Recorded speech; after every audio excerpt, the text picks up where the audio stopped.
Hi, hello guys, welcome to my YouTube channel. दिनैहाय नैबे बेलासि समावहाय भिडिअ खालामनो लुगैनानै खालामबाय आरोना गोबावबो जाबाय आङो लं भिडिअ हगारैया ओमफ्राय आङो नोंसिनो माबा मोनसे बुस्थु देखायनो दै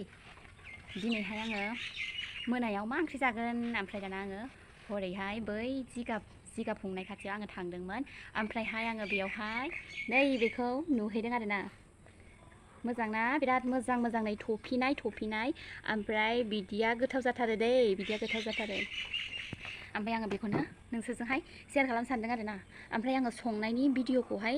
लाबाय थाला आङो जास्ट आं बेखौल' देखायबाय आरो मोजां मोननानै सोर गोथाव मोनो बे जिनिसखौहाय आंनो खोन्थाहर दै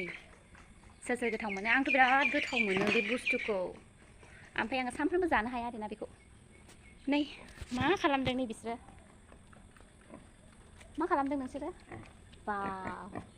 मा खालामदों नोंसोरो आदार जादों नै अमानि आदार जानायखौबो आङो देखायबावबाय नै बिदिनो माथिया थाखुमालायलायबाय आरोना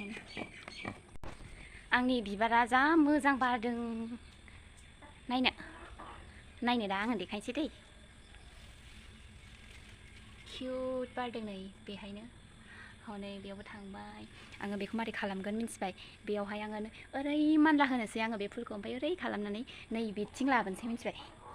नै बे खुन्थियाजों आङो लाबोगोन बैखौहाय बै बिबार बारनायखौ आङो जा मोजां बानायगोन ना आङो बेखौ साजायगोन आरोना जि गरम सोरहा माइ गायनो मोनाखै अखायाथ' बाराबो बुरजा हायाखैना अखाया बिदिनो सानसे एसे हाबाय ओमफ्राय थालायबाय साननै हादोंबाबो फिसा हादों बारा बुरजा हायाखै सोरबा माइखौनो गायनो मोनाखै लोगोफोर हरैहाय जोंनि लोगोफोर हरैथिङै एसे हागुं हाला गोजौ हानिफोरखौ गायनो मोनासै आरोना देग्लाय मारै जाबावनांगौ जाखो माइरंनि दामाबो बारायसिगोन नामा मारै जाबावनांगौ जेनेबा जोंहाथ' दे गायनानै मोनजानोसै ओमफ्राय माखासे मानसिफोरथ' बायनानै जाग्राबो दङ ना हा गैयिफोरबो बिसोरहा ओमफ्राय खस्थ' जानोसै लोगोफोर जेनेबा 50 केजि जायोबा 40 थाखानि जायगायाव दाथ' 40 थाखाना जोंनि न'आव जेनेबा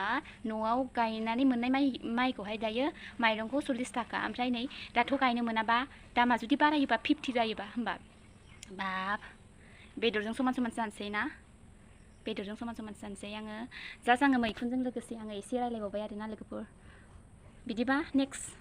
भिडिअ लोगो मोनफिनसिगोन आङो जि गरमबो मोनबाय नै गोलोमजोब्बायबो